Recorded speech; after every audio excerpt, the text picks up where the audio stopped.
Bonjour, dans cette neuvième capsule vidéo, on va parler d'autres concepts liés aux opérations.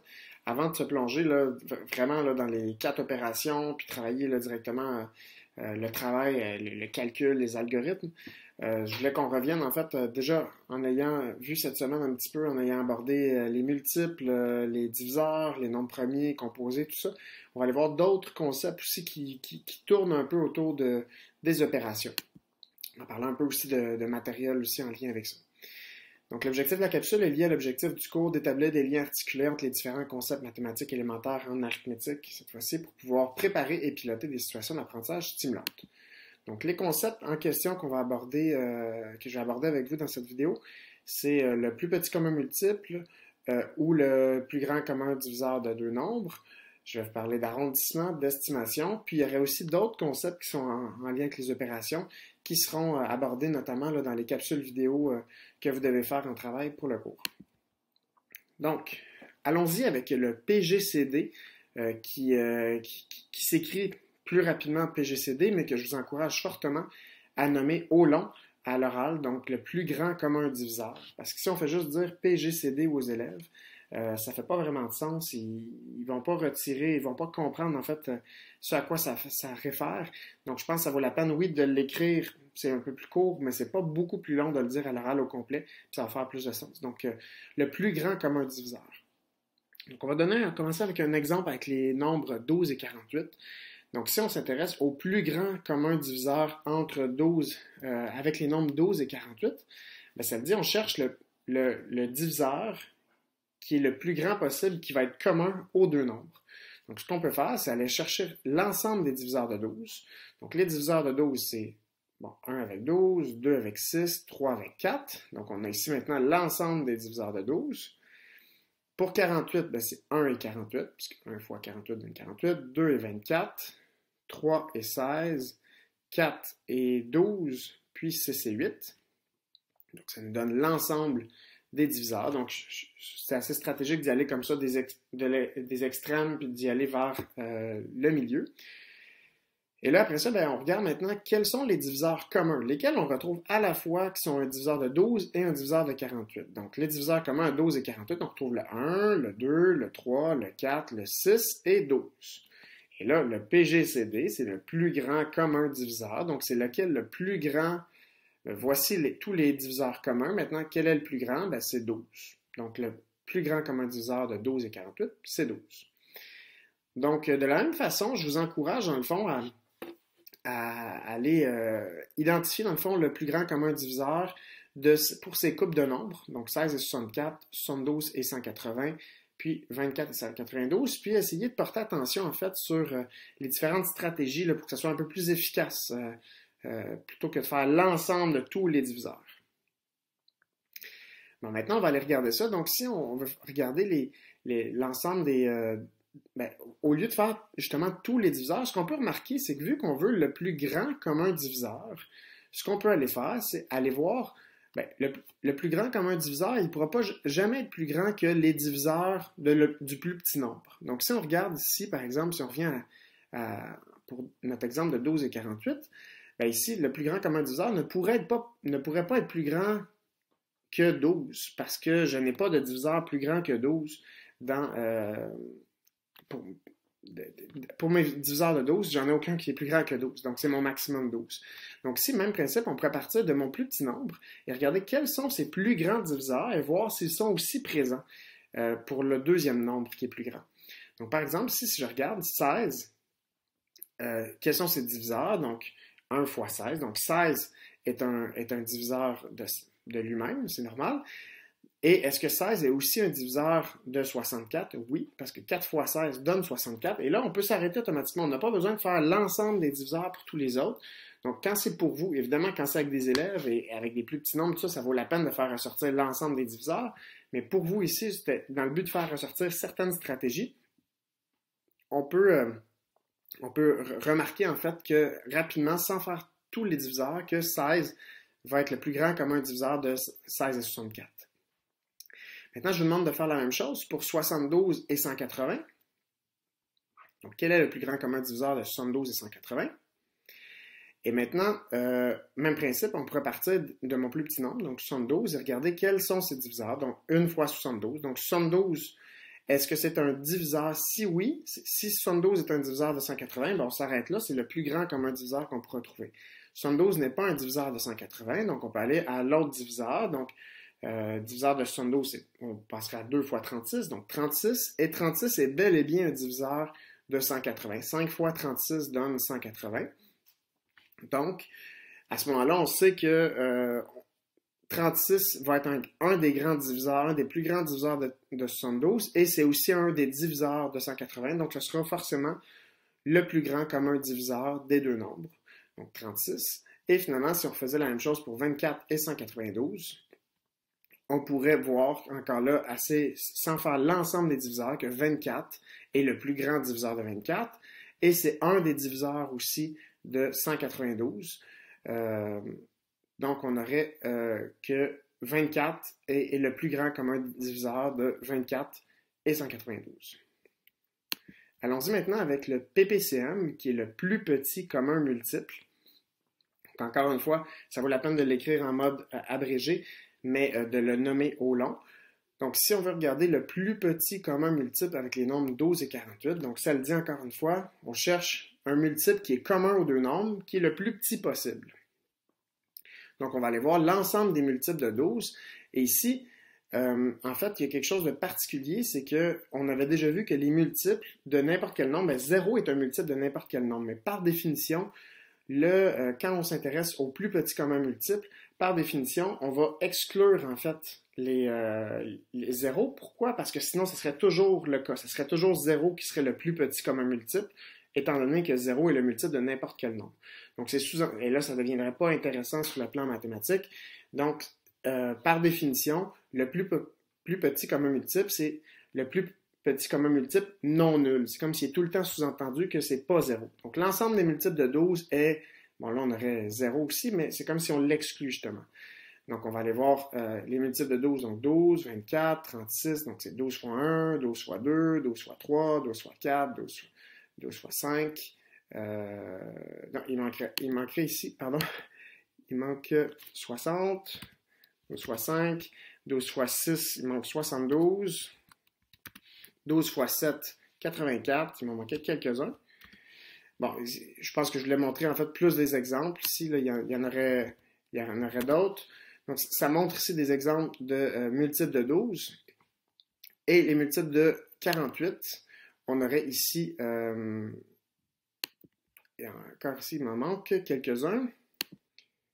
Désolé pour la petite confusion, donc j'ai rétabli la situation ici. Donc ici, j'ai mis les premiers multiples de 12, en fait, jusqu'au 6e multiple de 12, toujours à chaque fois multiple non nul, comme j'ai dit. Même chose pour les multiples non nuls de 48, c'est les 4 premiers. Et là, ici, en fait, on s'intéresse au plus petit commun multiple, donc le multiple qui va être commun. En fait, il y aurait plusieurs multiples communs à la fois à 12 et 48, mais on s'intéresse au premier. Donc, dès qu'on en trouve un, ici, 48, c'en est un, mais on pourrait voir que si on continue, on en trouverait d'autres, en fait. Là. On trouverait notamment 96, en fait, qui serait à la fois un multiple de 1 et de l'autre. Mais ici, on s'arrête dès qu'on a trouvé le plus petit commun multiple non nul. On s'arrête dans le fond et ça nous donne le PPCM de 12 et 48. Donc, finalement, je vous demande, même principe, de réfléchir de votre côté pour voir quel serait le PPCM, ou plutôt le plus petit commun multiple, pardon, pour ces coupes de nombres.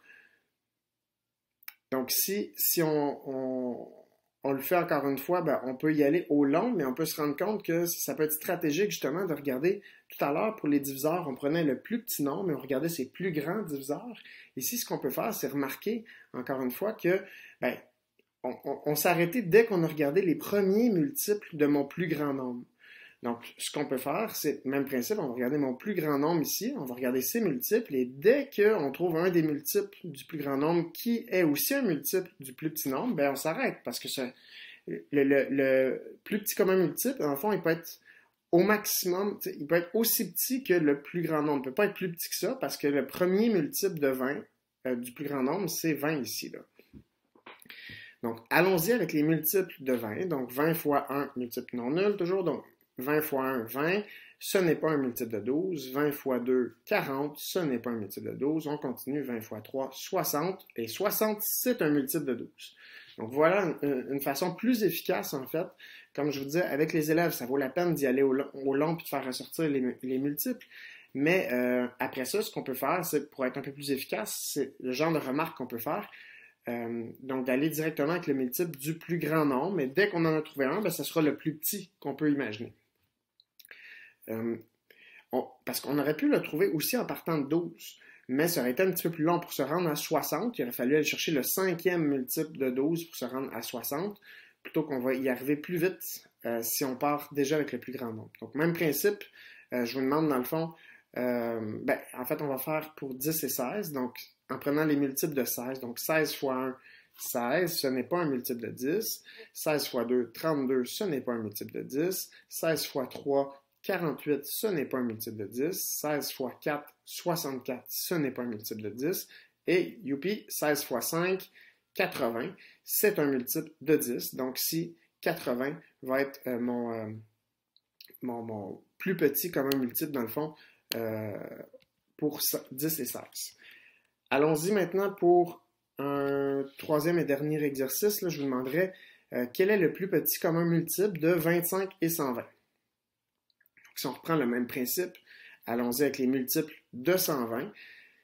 Donc, 120 fois 1, 120. Ce n'est pas un multiple de 25. Comment je sais rapidement que ce n'est pas un multiple de 25? Bien, les multiples de 25, en fait, ce sont 25, 50, 75, 100.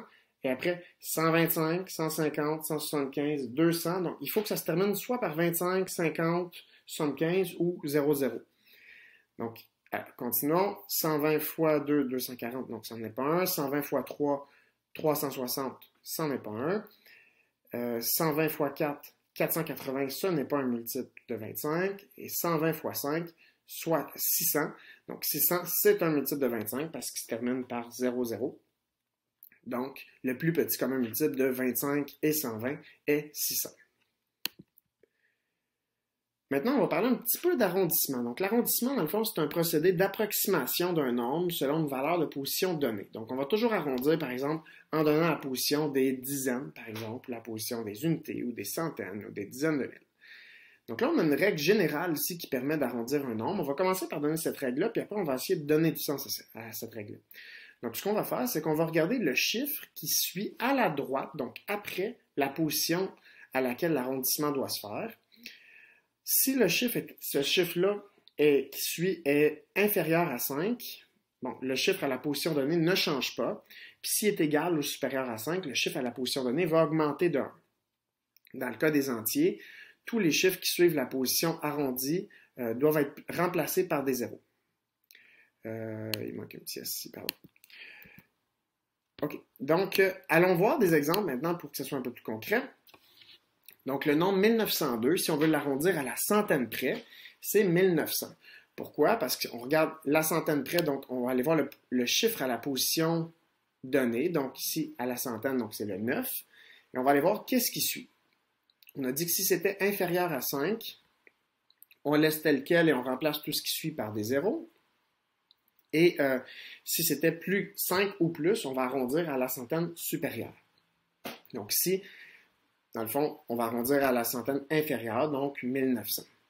Le nombre 799, si on l'arrondit à la dizaine près, donc à la dizaine près, on va aller voir ici le chiffre 9. On va regarder qu'est-ce qui suit. Donc à la position qui suit, c'est un 9. Donc 5 ou plus, on arrondit vers le haut. Donc, on augmente ici 9 dizaines à 10 dizaines, ce qui viendrait finalement, on passe de 79 dizaines à 80 dizaines finalement, donc 800. Et là, on peut continuer comme ça, mais maintenant, j'aimerais ça je pense que la règle est facile à retenir, puis ça va bien. Par contre, ça ne fait pas beaucoup de sens de pourquoi on fait ça. Donc, pour essayer de donner un petit peu plus de sens, je pense que la droite numérique devient assez aidante. Donc, ici, si je reprends les mêmes exemples, et qu'on regarde d'abord le premier. Donc, on n'a que 1900. Si on voulait arrondir 1902 à la centaine près, dans le fond, on va s'intéresser à la question, c'est laquelle la centaine la plus près?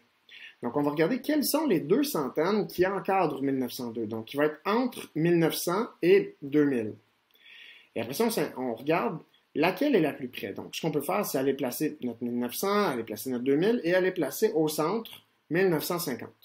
Et là, 1902, où il va se placer maintenant? Sans y aller précisément, ça peut se faire à une esquisse, mais on va pouvoir voir que 1902 devrait être très près de 1900. Et justement, ben, ça justifie qu'on n'a pas besoin de trop de se poser la question comme ça. On n'a pas trop besoin de penser à la règle dont je parlais tout à l'heure, de moins plus petit que 5, tout ça. On regarde laquelle est la centaine la plus près, ben, c'est assez évident qu'ici, c'est la centaine inférieure, donc 1900.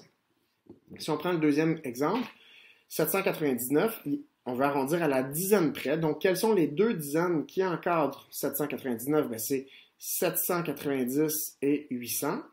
Et là, après ça, ben, on regarde 799, où on va le placer. Donc, 799, on va le placer près de 800. Et là, justement, ça répond à la question, il est plus près de quelle dizaine? Il est près de 800. Donc, on arrondit vers la dizaine supérieure, 800. Même principe pour 12,7 arrondi à l'unité près. Donc, on va regarder quelles sont les deux unités, les deux entiers, en fait, qui vont encadrer 12,7. Donc, on a 12 et 13. 12,7 va être ici, à peu près, un peu plus que 12,5. Et après ça, ben, c'est plus près de quoi? C'est plus près de l'unité 13. Donc, on arrondit vers le haut à 13. 24,35 arrondi à l'unité au dixième près. Donc, on va avoir les deux dixièmes qui encadrent 24,35. On a 24,3 et 24,4. On a en plein milieu 24,35 et c'est justement celui qu'on va arrondir au dixième près. Et là, ça c'est, dans le fond, ça revient à se poser la question, quel est le dixième le plus près de 24,35? Mais puisqu'il est exactement au milieu, là, on a une petite ambiguïté là, ici. On ne sait pas, il n'est pas plus près de 24,3 que de 24,4. Donc ici, c'est là que la règle nous permet de trancher. Dans le cas où on est pile au milieu, on va arrondir vers le haut. Donc c'est une convention, on aurait pu dire d'arrondir vers le bas, mais par convention mathématique, ce qu'on a dit, c'est que si on est pile au milieu, on va arrondir vers le haut, donc 24 et 4 dixièmes. Puis le dernier, si on voulait arrondir 7,542, ou 7 et 542 millièmes plutôt, au centième près, on va aller voir quels sont les deux centièmes les plus près, donc 7 et 54 centièmes, puis 7 et 55 centièmes, puis 7 et 5, on aurait au milieu 7 et 545 millièmes, puis 7 et 542 millièmes va se trouver ici, et donc il va être plus près finalement du centième inférieur, donc 7 et 54 centièmes. Donc voilà, on va arriver au même résultat en fait que la règle, mais pour moi on travaille beaucoup plus le sens qui revient à finalement quelle est cette position-là la plus près, là, inférieure ou supérieure, qui fait plus de sens, je crois, que la règle. Pour vous, ça va aller plus vite peut-être d'arrondir directement, mais ça permet de travailler en même temps, de situer un nombre sur la droite numérique. Donc, je vous encourage à le faire. Pour l'estimation, on aurait ici des tâches d'estimation qui peuvent nous aider, dans le fond, sans toutes les faire au complet.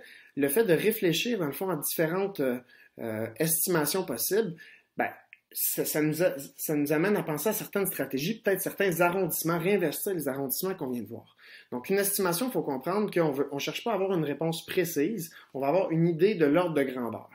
Donc, une façon possible, il y aurait plusieurs façons d'estimer des nombres, mais une façon d'estimer 157 plus 121, ça serait de dire, ben, c'est environ 160 plus environ 120. Et ça, je sais le faire mentalement, donc ça va me donner environ 280. Même chose ici, ben, je pourrais faire c'est environ 90 moins 20, donc environ 70. Ici, je pourrais dire c'est environ 100 fois 12. Ça se fait assez bien 100 fois 12, ça va donner 1200. Ici, si je veux diviser, je pourrais dire c'est environ 150, parce que je sais qu'environ 150 divisé par 30, ça se calcule bien, 150 divisé par 30, ça me donne 5. Donc, ça va être je vais estimer, dans le fond, mon quotient ici à 5. 150 divisé par 30. Donc, ici, je pourrais faire le même principe. Bon, allons-y, faisons-les au complet. Donc, je pourrais dire, ben, je peux remarquer que directement que j'ai comme 23 centaines plus 17 centaines. Et ça, ce sont des nombres qui vont bien ensemble, en fait, qui vont bien se compléter. 23 plus 17, ça me donne 40. Donc 40 centaines, ça donne 4000. Puis là, ici, j'aurais un petit peu plus qu'une centaine, donc je pourrais dire que c'est 4100, par exemple. Ou 4000, je pourrais y aller encore plus précis selon le niveau d'estimation que j'ai besoin, le niveau de précision dont j'ai besoin. Ici, je pourrais dire que c'est environ 2000, je pourrais faire facilement 2400 moins 400. Le problème, c'est que si je fais ça, c'est qui me donnerait 2000. Il faut penser que si ici, j'arrondis un petit peu vers le haut, donc je prends un nombre un peu plus grand et je lui soustrais un nombre un peu plus petit, ben là, c'est comme si je fais deux arrondissements qui vont pas dans le même sens, donc je m'éloigne plus du réel résultat. Donc si je voulais être plus précis, je serais peut-être mieux de faire 2400 moins 500, et là, qui est un petit peu plus difficile à faire mentalement, mais qui serait plus près du résultat là, d'environ 1900. 2400 moins 500, oui, c'est ça.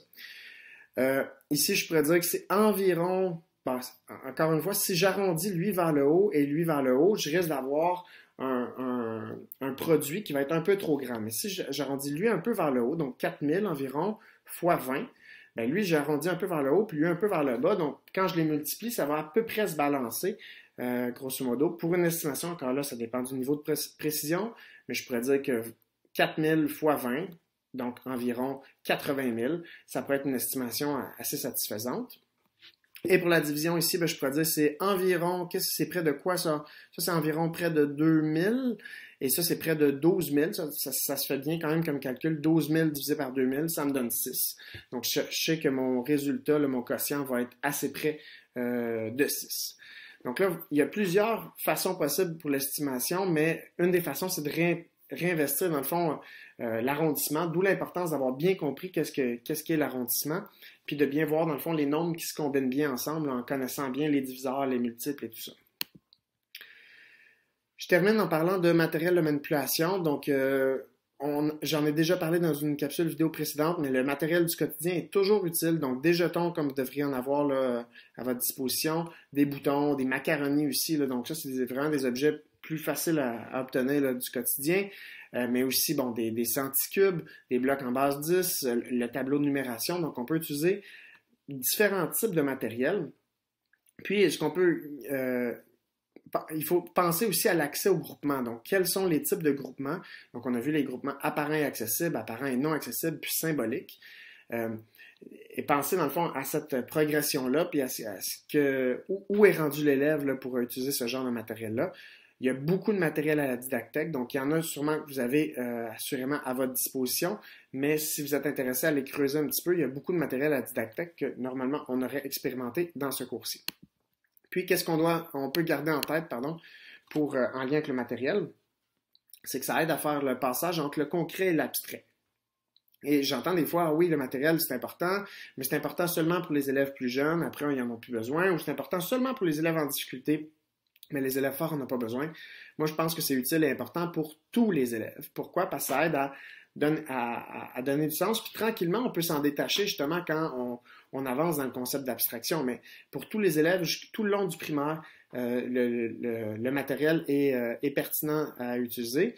Après, il faut penser à une certaine progression. Donc, comme je vous l'avais dit l'autre fois, mais de façon un peu plus informelle, au premier cycle, grosso modo, c'est pas à découper au couteau, mais au premier cycle, on peut penser que les matériels au groupement apparents et accessibles sont appropriés. Donc ça, c'est du matériel qu'on voit et qu'on peut défaire. Donc les fameux sacs Ziploc qu'on peut défaire, là, les groupements, là, on peut défaire. Contrairement avec des jetons aussi, n'importe quel jeton si on ne tient pas compte de la couleur. Matériel au groupement apparent et non accessible, donc je les vois, mes groupements, mais je ne peux pas les défaire. Donc mes dizaines de par exemple, blocs en base 10, je les vois, chacune de mes unités, mais je ne peux pas vraiment les défaire comme mes sacs Ziploc, je pourrais défaire ce qu'il y a dans mon sac. Donc ça, on pourrait penser que c'est plus approprié peut-être pour le deuxième cycle. Encore là, ça ne veut pas dire que c'est impossible de travailler au premier cycle ou que c'est pas ou au troisième cycle, ce serait beaucoup trop facile, mais c'est juste pour donner une idée de progression. Puis au troisième cycle du primaire, matériel au groupement symbolique, donc ceux qui sont non apparents. Donc c'est l'idée là, je pourrais utiliser les mêmes jetons, là, il y a eu des discussions dans le forum de discussion, mais il y a eu les mêmes jetons que normalement je pourrais juste compter, là, qui seraient qui seraient considérés comme des groupements apparents et accessibles. Mais là, je pourrais dire leur donner une certaine valeur, donc un groupement symbolique, donc de dire que quand c'est jaune, par exemple, ça vaut 1, c'est des unités, puis ça vaut 5, par exemple. Dès qu'il est rouge, il vaut 5, donc je travaillerai en base 5, par exemple, et là, je pourrais travailler avec ces groupements-là, puis avec un certain nombre de jetons jaunes et rouges, faire des échanges et tout ça, et à ce moment-là, travailler avec un groupement symbolique à ce moment-là. Pourquoi? Parce qu'il y a une règle à retenir, que rouge vaut 5, par exemple, et que jaune vaut 1. Et donc, c'est plus difficile à concevoir, plus abstrait que si vraiment on voit la répétition des 5 jetons ou des 10 unités, par exemple, dans la dizaine. Donc, je vous demanderai maintenant de prendre en note ce que vous retenez de cette capsule vidéo, de votre côté. Moi, je pense que ce que je voulais, dans le fond, c'était décortiquer les concepts de plus grand commun diviseur et de plus petit commun multiple, de donner du sens à l'arrondissement, notamment par la droite numérique, puis de faire ressortir quelques stratégies d'estimation. Puis en finissant en rappelant l'importance du matériel de manipulation pour travailler les opérations, notamment, mais travailler plusieurs autres choses qu'on verra en arithmétique. Merci de votre attention.